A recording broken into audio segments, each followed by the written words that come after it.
ትችላላችሁ እኮ ባክኔ ግን አይመስለኝም ልትሉ ትችላላችሁ። ይሄ ምን ይባላል? ደደብ።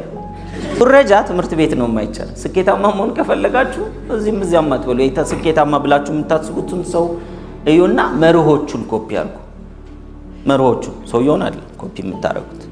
ትልቁ ነገር መንፈሳዊ ማንነታችንን ጠብቀን ገጠም አድርገን መሞከር አለብን። ትልቁ ድፍረት ከፈጣሪ ጋር ብቻ ነው መዳፈር የሌለብን። አብዛኛው ሰው ደግሞ ትልቁ ድፍረት እየተዳፈረ ነው የሚኖረው። በህዝብ ፊት አይደለም፣ በየልባችሁ በየቤት ምናምን የራሳችሁ ሚስጥር አለ አይደለም። እቺን እንኳን ችግር የለም ቢያቅም ፈጣሪ ነው። እሱ ደግሞ ይቅር ባይ ነው።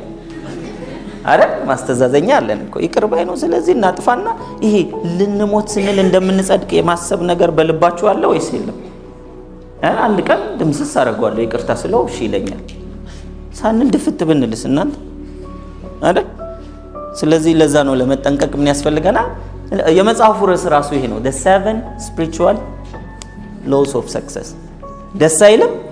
የስኬት 7ቱ መንፈሳዊ ይዘት ያላቸው ህጎች። ህግ ነው። ህግ ማለት ነው ማለት ነው። ህግ ማለት ህግ የምትለውን ቃል መቼም ስንጠቀም ትርጉም አለው አይደል? ለምን መጠቀም እንደምንችል እንደኔ እንዳትሉ። አንዳንድ ሰው እንደኔ ይላል። እንዳንተም ሳይሆን እንዳንቺም ሳይሆን ህግ ማለት ነው ማለት ነው። ህግ ማለት ለማንም የሚሰራ መቼም የሚሰራ የትም የሚሰራ ነው እስኪቀየር ድረስ። ማይቀየር ሳይሆን ሊቀየር ይችላል። የተፈጥሮ ህግ ሲሆን እንግዲህ እስካሁን ባለን መረጃ አይቀየርም አይደል? የተፈጥሮ ህግ ለምሳሌ ግራቪቲ የተፈጥሮ ህግ ነው አይደል? ፈጣሪ ነው የሰራው። ስለዚህ ህግ የምን ህግ ነው አሁን የምናየው? ለማንም የሚሰራ መቼም የሚሰራ የትም የሚሰራ። ስፒሪቹዋል ከተባለ ደግሞ ምድር እያለችም ከምድርም በኋላ ይሰራል ይቀጥላል ነው ማለት ነው። እንደዛ ነው የኔ መረዳት፣ እንደሱ ነው። ስለዚህ ሁል ጊዜ ህግ ሲባል ማወቅ ያስፈልጋል። ህግ የተፈጥሮ ሆነ ሰው ሰራሽ ህግ ብትጥሱት ከተጠያቂነት ባለማወቃችሁ ምክንያት ትድናላችሁ? ግራቪቲ ባልገነዘብና ከዚህ ጋር እያወራሁ አምሮኝ እንዲብራመድ አይ በጣም ተመስጦ እያስተማረ ስለሆነ እናንሳፈው ይባላል አይባል? በጣም ጻድቅ ብትሆኑና 10ኛ ፎቅ ላይ ወጣችሁ በደረጃ መውረድ ደብሯችሁ በመስኮት ብትዘሉ አሁንም የመንሳፈፍ እድላችሁ ዝቅተኛ ነው። ዝቅተኛ ነው ያልኩት እንደው በጣም ስፒሪቹዋል ሲኮን የሆኑ እድሎች ካሉ ብዬ ነው። ሊኖሩ ይችላሉ፣ ግን የኔም የነፍስ አባት በደረጃ ነው የሚወርዱት። laws of success ማን የጻፈው? ዲፓክ ቾፕራ ይባላል። ባይ ነፃነት ዘነበ from the book ሙሉ ለሙሉ ኮፒ ነው። ስለዚህ እያስገለበጥኳችሁ ነው ማለት ነው። ኩረጃ ትምህርት ቤት ነው የማይቻል። ስኬታማ መሆን ከፈለጋችሁ እዚህም አትበሉ። ስኬታማ ብላችሁ የምታስቡትን ሰው እዩና መርሆቹን ኮፒ አድርጉ። መርሆቹን ሰውየውን አይደል ኮፒ የምታረጉት እናንተ ኦሬዲ ኦሪጂናል አይደላችሁ። መርሆቹን ኮፒ ስታረጉት የትም ይሰራል፣ ለማንም ይሰራል። አንድ ሰው በትምህርት ዓለም ከተጠቀመበት የስኬትን መርህ ሌላው ወስዶ በስፖርት ዓለም ሊጠቀምበት ይችላል። ሌላው ወስዶ በቢዝነስ ዓለም ሊጠቀምበት ይችላል። ሌላው ወስዶ በመንግስት ዓለም ሊጠቀምበት ይችላል። ስለዚህ ህግ ሲባል ፕሊዝ አትገምግሙት። አንዳንድ ሰው ነው እኔ እንኳን ይሄ የሚሰራ አይመስለኝም። ግራቪቲ አሁን የሚሰራ ባይመስላችሁ ባይመስላችሁ ምን ለውጥ ይመጣል? ውሃ በ100 ዲግሪ ላይ እንደሚተን ቢመስላችሁ ባይመስላችሁ ምን ለውጥ ያመጣል? የእናንተ መምሰል እና ለመምሰል ይተናል።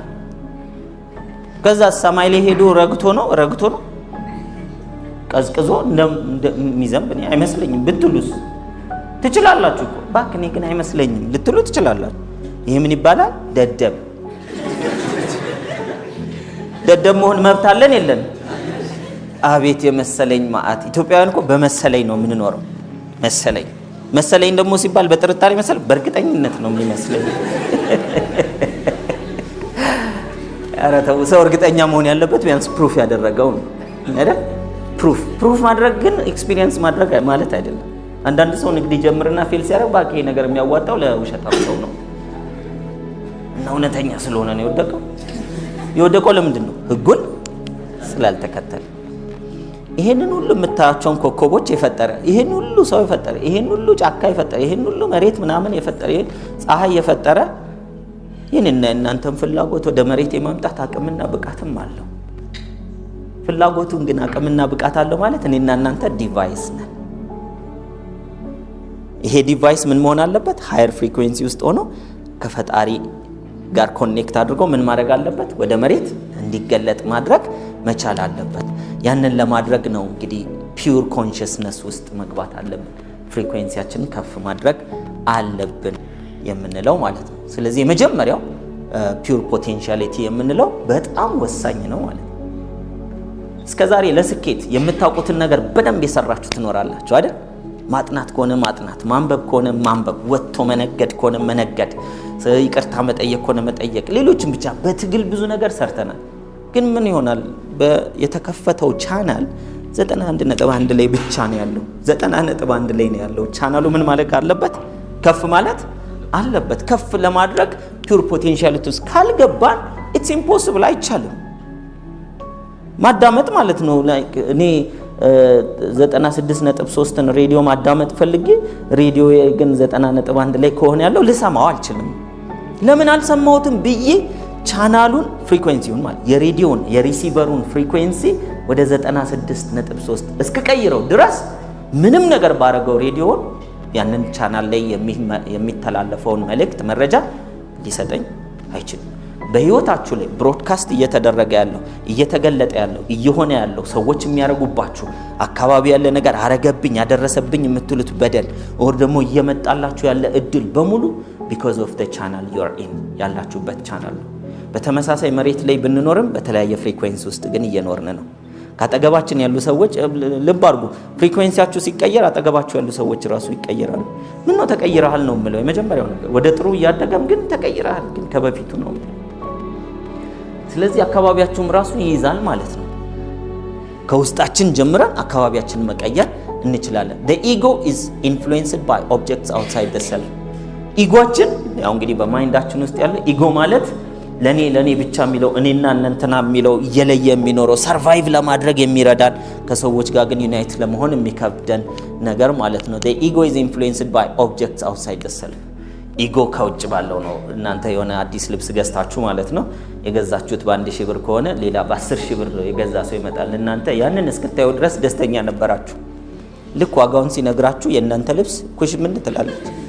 መጀመሪያ እኮ ኮራ ብዬ ለምን በ500 ብር የገዛ ሰው ጋር ነበርኳ አይደል? ስለዚህ የመብለጥ ስሜትን ያንተን ሁለት እንደማለት ነው እለዋለሁ። ያኛው ይመጣል ባለ 10000 ሲመጣ ደግሞ ለዘመዶቼ እንዳለ ገዛለሁ ይላል። ለእንተን አይነት ይሄን ሸጬ ለ10 ሰው ገዛበታለሁ። ያኔ ምን ትሆናለች? ታንሳለች። ኢጎ ማለት ኮምፒቲሽን ወደ መማር እንዳልሄድ ያደርገኛል። ኢጎ ትልቁ ጠላታችን ነው።